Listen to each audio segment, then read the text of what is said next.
আশা কৰোঁ আপোনালোক আটাইয়ে ভালে আছে। মই পুৰবিজ কিটচেনত আজি বন্ধাকবিৰে মাছৰ মুড়ি ঘণ্ট বনাই দেখুৱাম। ইয়াৰ বাবে কি লাগিব মই কৈ দিওঁ।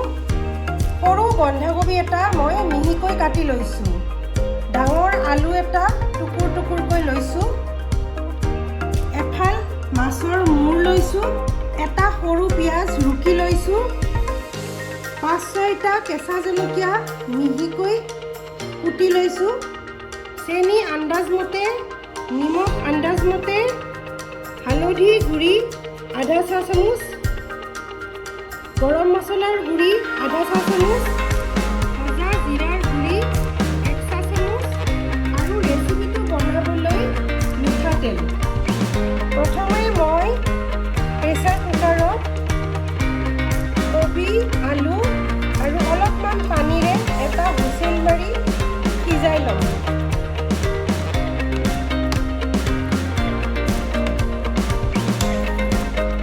পানী অকণমান দিলে হ'ব।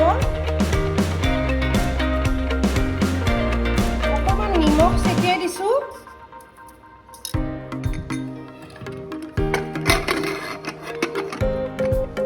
মাছৰ মূৰটোত নিমখ হালধি সানি ল'ম।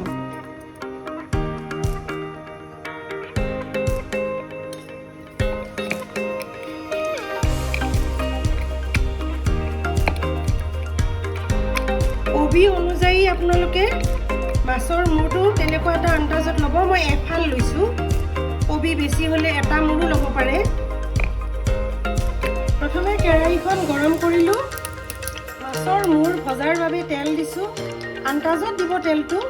মই আধা কাপমান দিলোঁ। তেল গৰম হৈছে।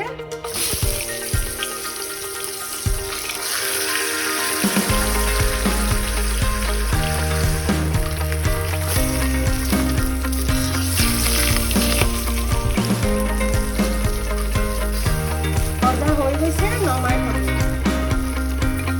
কেৰাহীখন মোৰ বেছি গৰম হৈছে দেই।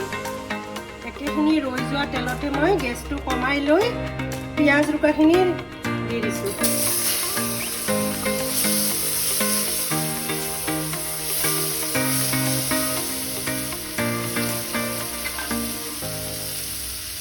কেঁচা জলকীয়াখিনি দিলোঁ।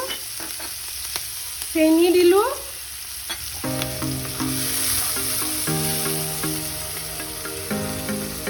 হালধি গুড়ি দি দিছোঁ।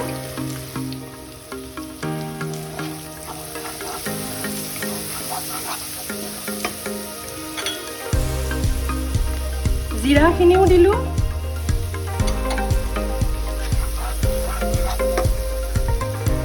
গৰম মছলাৰ গুড়িখিনিও দিলোঁ।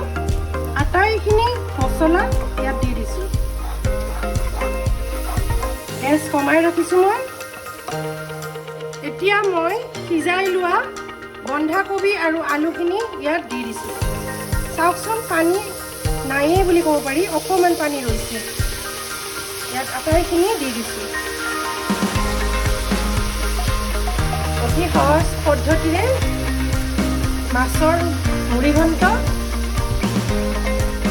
ইয়াত আপোনালোকে মটৰো পেলাই দিব পাৰে, ফ্ৰজেন মটৰ, কেঁচা মটৰ।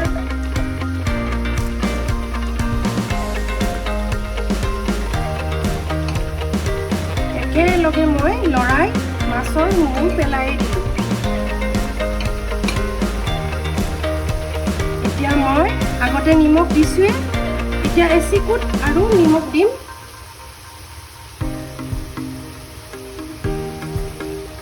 লৰাই ভালকৈ ঢাকনখন দি মোৰ পচন্দ হোৱালৈকে মই বনাম।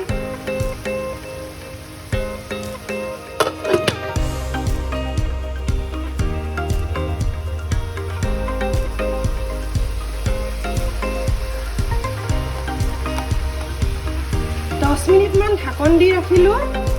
মাজে মাজে মই লৰাইও আছিলোঁ। এতিয়া মাছ মই ভাঙি দিম।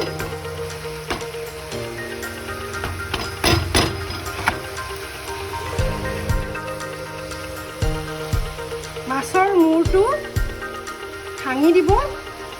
যিমানখিনি পাৰে মই ভাঙি দিছোঁ।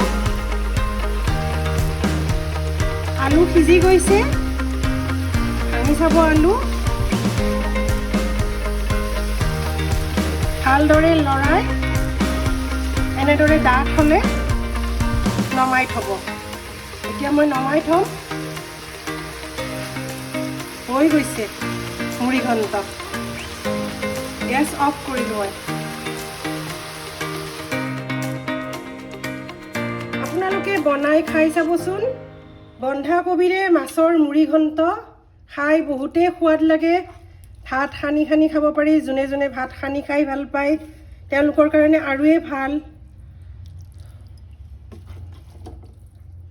মোৰ এই মুড়ি ঘণ্টখন আপোনালোকৰ ভাল লাগিছে যদি ভিডিঅ'টো লাইক কৰি দিব আৰু চেনেলটো ছাবস্ক্ৰাইব কৰি দিব